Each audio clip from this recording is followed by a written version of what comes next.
Hello guys, स्वागत है आपका स्मार्ट नर्सिंग प्लस में। और आज हम बात करने वाले सोशियोलॉजी यूनिट 3 के topic nature, characteristics and evolution of culture के बारे में। सबसे पहले हम कल्चर की डेफिनेशन को समझेंगे कि कल्चर होता क्या है। ओके, तो culture is a complex. Culture क्या है? एक कॉम्प्लेक्स है जिसमें हम सीखते हैं क्या? Arts, beliefs, behaviour, beliefs, custom, value and knowledge. और ये सब चीज़ें होती है हमें कौन सिखाता है? Share by member of society, जिसे ही हम कल्चर कहते हैं। तो कल्चर की डेफिनेशन कुछ इस प्रकार से होती है। Culture is a complex of whole arts, behaviour, custom, beliefs, value and knowledge which share by member of society called culture. I hope guys आपको डेफिनेशन क्लियर हो गई होगी।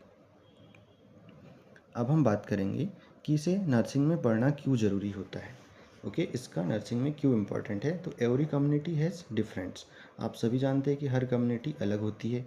उनके जो बिलीव्स होते हैं regarding to health, illness and treatment, वो भी अलग अलग होते हैं। तो अगर हमें कल्चर का नॉलेज होगा तो उसके हेल्थ से रिलेटेड क्या बिलीफ है, इलनेस से रिलेटेड क्या बिलीफ है एंड ट्रीटमेंट से रिलेटेड क्या बिलीव्स है, हमें उसका नॉलेज होगा, जिसकी वजह से हम उन्हें रिस्पेक्ट दे पाएंगे, केयर अच्छे से प्रोवाइड पाएंगे और उनके प्रति कोई फाल परसेप्शन, कोई बाइस हमारे माइंड में डेवलप नहीं होगा, जिससे कि हम उन्हें इफेक्टिव केयर प्रोवाइड कर पाएंगे।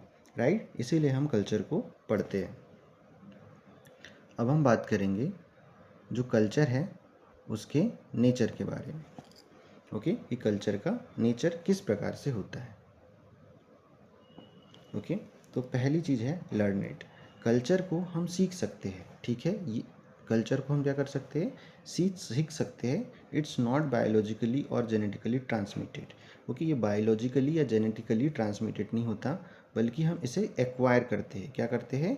एक्वायर करते हैं। किसके द्वारा? By family, socialisation, environment. Okay, इनके थ्रू हम कल्चर को अपनाते हैं। और ये सब प्रोसेस कब होती है? बाय आफ्टर बर्थ होती है। ओके, दूसरा नेचर क्या होता है कल्चर का? Shared and social. ओके, ये शेयर किया जाता है और सोशल होता है। नॉट अ इंडिविजुअल प्रॉपर्टी, ये किसी एक व्यक्ति की प्रॉपर्टी नहीं होती है। Its share bye group of people, इसे जो ग्रुप होती है, जो सोसाइटी के लोग होते हैं, वो शेयर करते हैं। सोशल का मतलब होता है, इसका नेचर सोशल भी होता है। ओरिजिनेटेड फ्रॉम ह्यूमन इंट्रैक्शन, मतलब कि इसका जो जन्म होता है, जो नेचर है इसका कल्चर का, मतलब कि जब हम लोगों से बातचीत करते हैं तो उस समय जब इंट्रैक्शन होता है तो तभी हम कल्चर भी अपना एक दूसरे को बताते हैं या समझ में आ जाता है। वो जो हमें अच्छा लगता है हम उसको अडॉप्ट कर लेते हैं। Okay, can not exist without society, मतलब कल्चर का नेचर कैसा है? ये सोसाइटी के बिना एग्जिस्ट नहीं करता और सोसाइटी भी कल्चर के बिना एग्जिस्ट नहीं कर सकती। ओके, अब हम देखते हैं अगला इसका नेचर क्या है। Transmitted from generation to generation, मतलब कि जो कल्चर होता है जनरेशन टू जनरेशन ट्रांसफ़र होता है। Not a form of genetic material, but ये ट्रांसफ़र होता है किस फॉर्म में?